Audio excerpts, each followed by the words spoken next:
I also give you this projector and some more objects, many other objects, and I am telling keep all these things in your department. What may happen?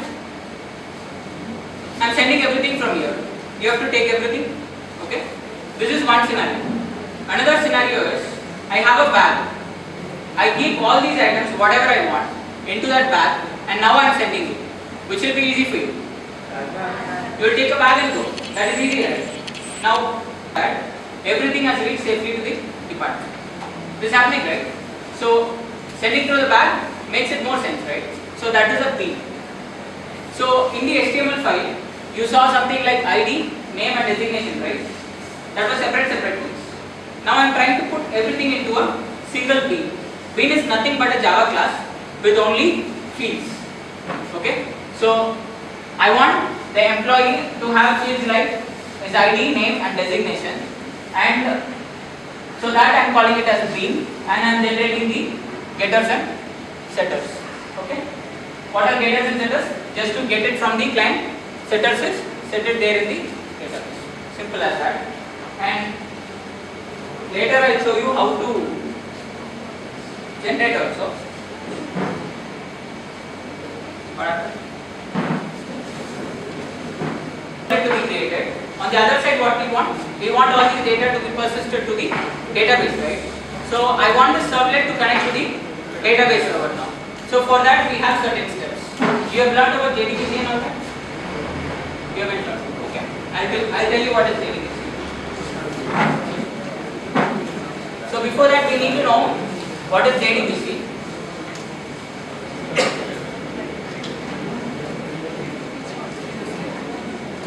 Whether the insert was successful or not. Not only insert, any type of operation. Basically we call all these database operation as CRUD. Create, okay, update, delete, insert.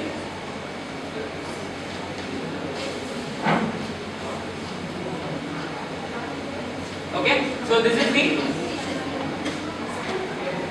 so from the client and server, this happens.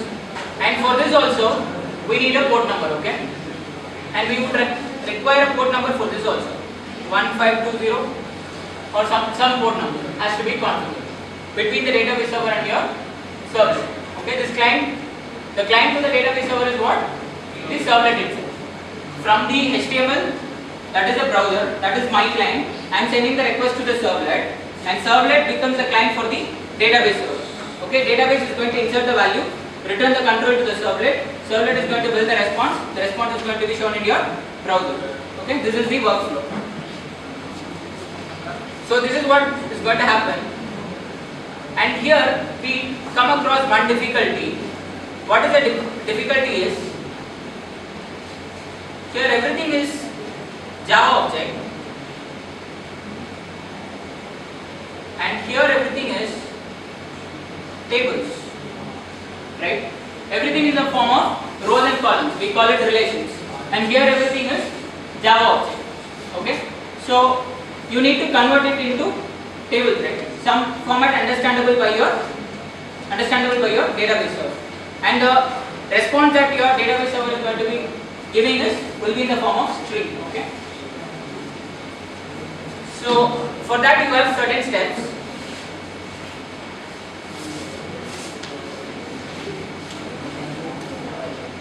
Okay, we are talking about JDBC now, right? Okay, so these are the steps for that.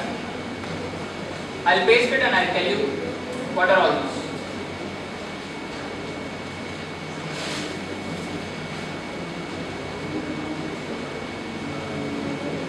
You know, performing some kind of database operation from your Java, we need to follow these steps. Okay, before following in, you need to understand what is a framework and what is a specification. Okay, this JDBC is actually a specification given by Java. Okay, this is actually a specification. You need to understand the specification, write the code, and for writing this code, and these are all built-in classes, right? Connection and all. So for that we need to use the Java. You have certain libraries. Okay, that is already there. How you use in your C program, stdio or test, right? Similarly, you have certain jar files. Only if you put that jar file, you will be able to code all these. Now I'll remove the jar file and I'll show you how it shows the error so that you will understand how jar file is important. This is the specification, and framework is actually like you only write the code and you give the control to your framework itself. The framework actually makes your job easy. It does most of the part. Now what I tell is, in the framework I will tell this is the table, these are the fields I want to insert. I will tell only that. Framework will take care of converting all these Java objects to table to Java objects and all that stuff, creating the drivers, setting and all that. Okay? That will be taken care by framework. We have, for database operations, we have a framework called as Hibernate. We will discuss that also in some time. So it is in one format, right? It has to be understood by your operating system. You plug in your LAN cable, that has to be understood by your operating system. Similarly, you plug in your hard disk, that has to be understood, right? So for that you need some driver. Driver is a middleware that converts the request and response into understandable format by the either counterparts. Okay, so that is called a driver. So this is the step for creating a driver. Driver for Oracle is oracle.jdbc.driver.oracle driver. So this is a driver that is specified or agreed to upon both by Java and Oracle, that while connecting through a JDBC will be using this driver. Okay, so this is a driver, and next step you will have to create a connection. There must be a connection, right, between your client and your server. So that is the connection. After you create this connection, what I am telling is JDBC:oracle:10. So previously, so what did you see here?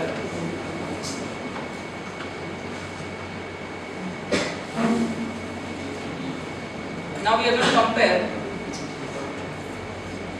220. Okay, we are going to compare these two things. What is this? HTTP. What is HTTP? It is a protocol. Okay. Similarly, JDBC:oracle:10 is your protocol. That is the protocol with which you will connect to your database server. Localhost means that my code is in my local machine. Similarly, database is in my local machine. 8082 is my port number, 1521 is my port number. Then comes XC is my schema. Then close the connection. Why do you want to store the result? See, storing the result is like, now the entire, suppose I tell there is a table name employees, and that employee has two employees, name ID and something else, name ID salary, name ID salary. It has two employees. So why I store as a result set? It is a set of employee, right? I may get one employee, I may get two employee, I may get n employee, right? So it is a result set actually. So we store it as a result set, and then we iterate through the result set to get whatever value we want. Then finally you will have to close the connection. Okay.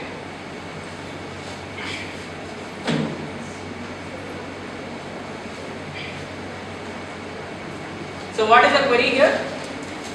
Query I have written here. Select distinct of last name from employees.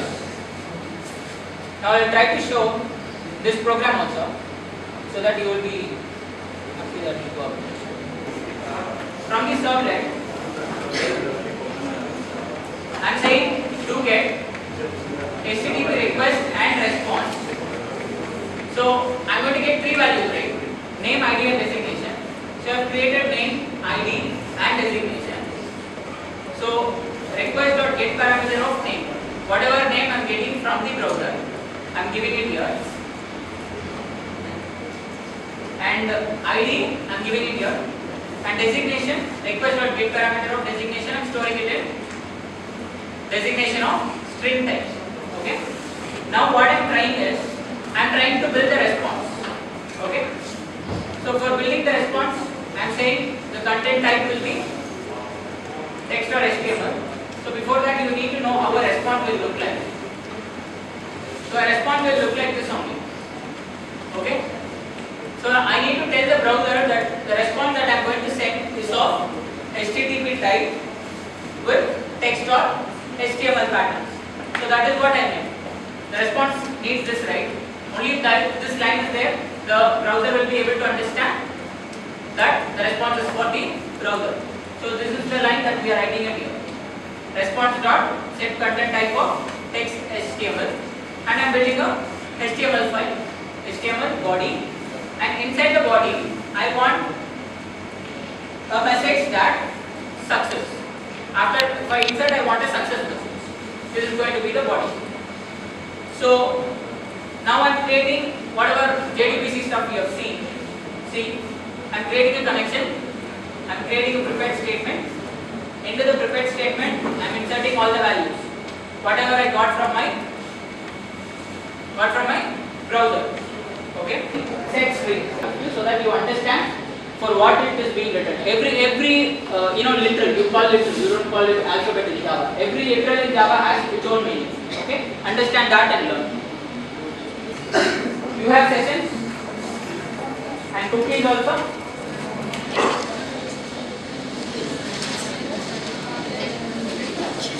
Just quickly check your syllabus. You are looking for a pen drive. Okay, you are looking for a pen drive. It costs some 500 rupees. You've closed it. You don't want to buy now. The next time you visit some other URL, probably tutorials.org, or Vertex site or Anna University site, somewhere, some other site, or your favorite, what is that? Reddit. Okay.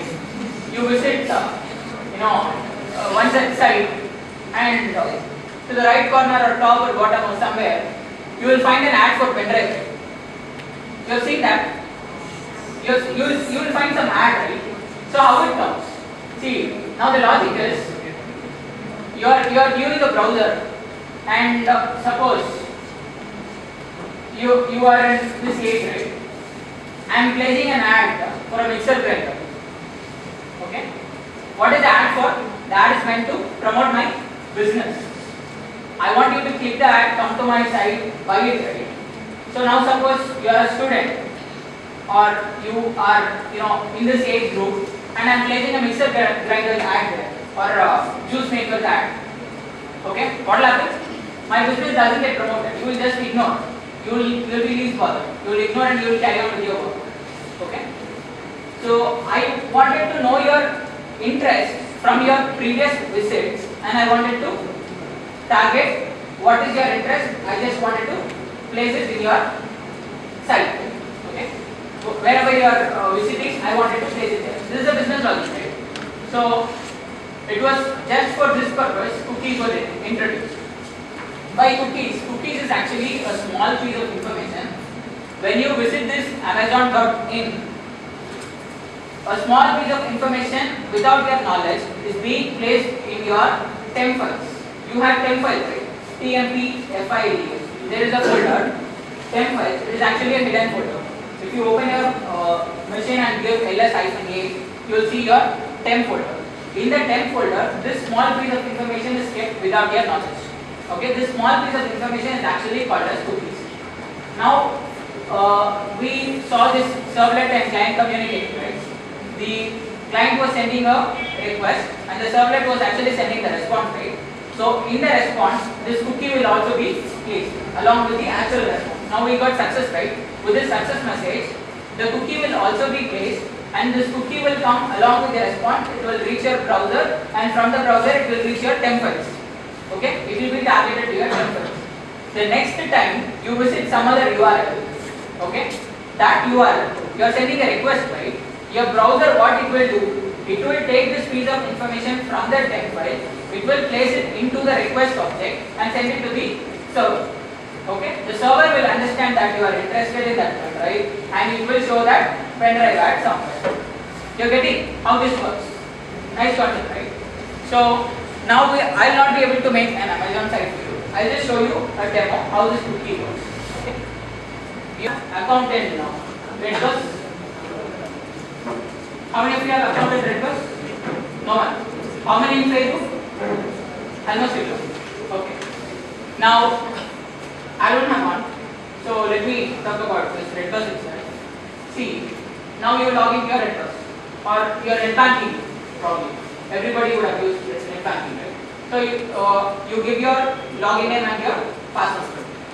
You give that, you give something. It goes to the server, validation happens, and what opens next?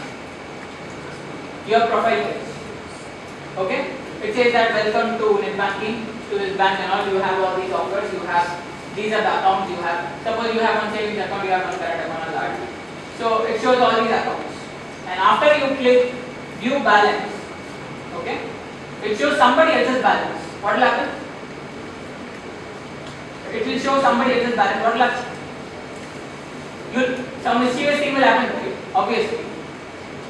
Take this example also. You log into Redbus site, okay? You wanted to cancel a booking, okay? You are clicking on the tab cancel booking, and it shows somebody else's booking, and you cancel one of them. What will happen? Something will happen, right? Something bad will happen. So, what needs to be maintained? From the time you log in until the time you press log out, some information has to be maintained to ensure that you are doing only your bit. All the transactions that you are performing are only pertaining to you, right? So some kind of control has to be there from the time you log in to the time you log out, right? So this is actually done with a piece of information called as session. What is a session? What do you call a session? Now I told you I am delivering a session to you. So what is the session? The time I started till the time I leave is called a session. Okay. The moment I stop delivering my lecture, my session is over, right? So this is what is a session, literally. So the same concept has been taken from the real time and it has been used in JW specification called as HTTP session. HTTP session is we are using this session over the HTTP protocol. Okay. What will happen is now I will give you a solution for the problem that you are facing. What is happening is you log in, right? You log in to your Redbus or say your net banking. After you log in, it is getting validated, and this piece of user ID, right? Your user ID, it is kept in your session. And any time you do the transaction, now suppose I am clicking view balance, there will be a query created. Select view balance, select balance from account where account number is equal to some account number has to come, right? So where from this account number will come? I will again write one more query, a complex query. Select